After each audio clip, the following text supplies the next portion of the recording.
ইসলাম ও গণতন্ত্রের মধ্যেও অসংখ্য ধারা রয়েছে সাদৃশ্যপূর্ণ। যে ইসলামের ধারাগুলি সরাসরি ইসলাম থেকে গণতন্ত্রের মধ্যে অনুপ্রবেশ করেছে, তার মধ্যে অন্যতম একটি ধারা হচ্ছে স্বাধীন ও নিরপেক্ষ বিচার ব্যবস্থা। স্বাধীন ও নিরপেক্ষ বিচার ব্যবস্থা গণতন্ত্রের একটি অতীব গুরুত্বপূর্ণ বৈশিষ্ট্য।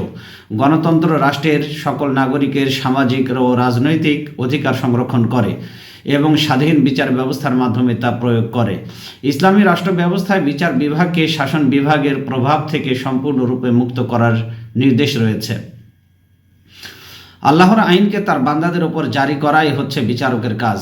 তিনি আদালতের আসনে খলিফার প্রতিনিধি হয়ে বসবেন না, বস্তুত তিনি আল্লাহর প্রতিনিধি হিসেবে সেখানে সমাসীন হবেন। এ কারণে ইসলামে আদালতের সীমার মধ্যে স্বয়ং খলিফার পদমর্যাদাও কোনো গুরুত্ব থাকে না। ইসলামের প্রথম খলিফা সৈয়দনা আবু বকর রাদিয়াল্লাহু তাআলা আনহুর খিলাফতকালে ওমর রাদিয়াল্লাহু তাআলা আনহু ছিলেন প্রধান বিচারক। তিনি সম্পূর্ণ স্বাধীন ও নিরপেক্ষভাবে তার দায়িত্ব পালন করতেন। এ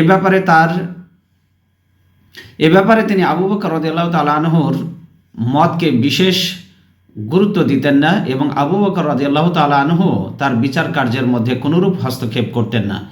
একবার দুজন লোক এসে আবু বকর রাদিয়াল্লাহু তাআলা আনহু এর কাছে ওমর রাদিয়াল্লাহু তাআলা আনহু এর বিরুদ্ধে অভিযোগ করে। তখন সাইয়েদনা আবু বকর রাদিয়াল্লাহু তাআলা আনহু অত্যন্ত বলিষ্ঠ কণ্ঠে তাদেরকে বলেন, লা আজিদু শাইআন রাদ্দাহু উমর, আমি নতুনভাবে এমন কিছু করতে পারবো না যা উমর রাদিয়াল্লাহু তাআলা আনহু বাতিল করে দিয়েছে, প্রত্যাখ্যান করে দিয়েছেন। কাজী শুরাহ ইবনে হারিস রাদিয়াল্লাহু তাআলা আনহু সাইয়েদনা উমর ও আলী রাদিয়াল্লাহু তাআলা আনহু এর আমলে কুফার বিচারক নির্বাচিত হন। নিরপেক্ষ বিচার ছিল এই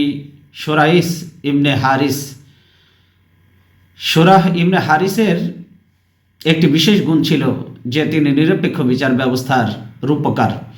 বিচারের ক্ষেত্রে তিনি না খলিফা ওমর রাদিয়াল্লাহু তাআলা আনহুকে পরোয়া করতেন আর না আলী রাদিয়াল্লাহু তাআলা আনহুকে। বর্ণিত আছে, একবার খলিফা আলী রাদিয়াল্লাহু তাআলা আনহু তার আদালতে একটি বর্মের দাবি নিয়ে ইয়াহুদীদের বিরুদ্ধে মোকদ্দমা দায়ের করেছিলেন। এই বিচারে খলিফা আলী রাদিয়াল্লাহু তাআলা আনহু এর পক্ষে সাক্ষী ছিলেন হাসান ও হোসাইন রাদিয়াল্লাহু তাআলা আনহু। তারা দুজনেই তার পুত্র হওয়ার কারণে তাদের সাক্ষ্য গ্রহণ না করে কাজী শুরাইহ রাদিয়াল্লাহু তাআলা আনহু ইয়াহুদীর পক্ষে রায় দিয়েছিলেন। ঘটনা দেখে ইয়াহুদী চিৎকার করে বলে উঠল, কাজী সাহেব, আপনি আমিরুল মুমিনিনের বিরুদ্ধে ফয়সালা দিলেন আর তিনি বিনা বাক্যে তা মেনে নিলেন। বাস্তবিকই আপনাদের দিন ইসলাম সত্য। এ কথা বলে তিনি ইসলাম ধর্ম গ্রহণ করে ফেললেন। হযরত আলী রাদিয়াল্লাহু তাআলা আনহু তার ইসলাম কবুল করায় এতটা বেশি আনন্দিত হলেন যে তিনি তার বর্মটি তাকে দিয়ে দিলেন। এই ছিল সেই বিচার বিভাগের স্বাধীনতা ও নিরপেক্ষতার একটি উজ্জ্বল দৃষ্টান্ত যা দুনিয়ার সামনে ইসলাম পেশ করেছিল। গণতন্ত্রের অন্যতম একটি বৈশিষ্ট্য আইনের শাসন। আইনের প্রাধান্যই সব কিছুর ঊর্ধ্বে। ছোট বড়, উঁচু নিচু, ধনী দরিদ্র নির্বিশেষে সবাইকে আইনের অনুশাসন মেনে চলতে হয়। সরকারি দল আইনের ইচ্ছামতো প্রয়োগ করতে পারে না। কোনো ব্যক্তিকে বিনা বিচারে আটক রাখা বা আইনের অনুশাসন ছাড়া কাউকে শাস্তি দেওয়া যাবে না। ইসলামী সরকারের মূল দায়িত্ব হলো সমাজে আইনের শাসন প্রতিষ্ঠা করা। শত্রু মিত্র, আত্মীয় অনাত্মীয়, শাসক শাসিত নির্বিশেষে রাষ্ট্রের সকল নাগরিকের জন্য আইনের বিধান সমানভাবে প্রযোজ্য হবে। আল্লাহ সুবহানাহু ওয়া তাআলা তিনি বলেন, ইয়া আইয়ুহাল্লাযীনা আমানু কুনু কাওয়ামিনা বিল কিসত শুহাদা লিল্লাহ, হে ঈমানদারগণ, তোমরা ন্যায়ের উপরে প্রতিষ্ঠিত থাকো। কুনু কাওয়ামিনা বিল কিসত, ন্যায়ের উপরে প্রতিষ্ঠিত থাকো। শুহাদা লিল্লাহ, আল্লাহর হস্তে ন্যায়সঙ্গত সাক্ষ্য দান করো। ওয়ালাউ আলা আনফুসিকুম, তাতে তোমাদের নিজেদের, আবিল ওয়ালিদাইন বা পিতামাতার, অল আকরাবিন বা নিকট আত্মীয় স্বজনের যদিও ক্ষতি হয়, তবুও তোমরা ন্যায় বিচারের উপরে প্রতিষ্ঠিত থাকো। এই আয়াত থেকে জানা যায় আইনের শাসন ও ন্যায় প্রতিষ্ঠার ক্ষেত্রে নিজের পিতামাতা, নিজের আত্মীয় স্বজনের কোনোরূপ তোয়াক্কা করা যাবে না। যদি ন্যায় বিচার তাদের বিরুদ্ধে যায় তবে তাতেই কায়েম থাকতে হবে। রাসূলুল্লাহ সাল্লাল্লাহু আলাইহি ওয়াসাল্লাম বলেছেন, আকিমু হুদুদাল্লাহি ফিল করিবি ওয়াল বাঈদ, তোমরা আত্মীয় অনাত্মীয় নির্বিশেষে সকলের ক্ষেত্রে আল্লাহর দ্বন্দ্ববিধি কায়েম করো। ওয়ালা তাখুযুকুম ফিল্লাহি লাউমাতু লাইমিন, নবীজি সাল্লাল্লাহু আলাইহি সাল্লাম বলেছেন, এ ব্যাপারে তোমরা কারো কোনো ভৎসনার পরোয়া করো না, আত্মীয় অনাত্মীয় নির্বিশেষে সকলের ক্ষেত্রে আল্লাহর দ্বন্দ্ববিধি কায়েম করো। সমাজে আইনের শাসন প্রতিষ্ঠার ব্যাপারে রাসূলুল্লাহ সাল্লাল্লাহু আলাইহি ওয়াসাল্লাম কতখানি সচেতন ছিলেন তার একটি বক্তব্য থেকে প্রমাণ পাওয়া যায়। তিনি বলেছিলেন, ইন্নামা হালাকা মান কানা ক্বাবলাকুম আন্নাহুম কানু ইয়াকিমুল হাদ্দা। তিনি বলেন, ইন্নামা হালাকা মান কানা ক্বাবলাকুম, তোমাদের পূর্বে যে সমস্ত জাতি ধ্বংস হয়েছে তাদের মূল কারণটাই, ধ্বংস হওয়ার মূল কারণটাই ছিল আন্নাহুম কানু ইয়াকিমুনাল হাদ্দা আলাল ওয়াদি'। তারা এই জন্য ধ্বংস হয়েছে যে সাধারণ মানুষের মধ্যে কেউ অপরাধ করলে তারা আইন অনুযায়ী শাস্তি দিত। ওয়ায়াতরুকুনা শরীফা ওয়াল্লাযী নাফসি বিয়াদিহি লাউ আন্না ফাতিমাতা ফাআলতু যালিকা লাকাতাতু ইয়াদাহা।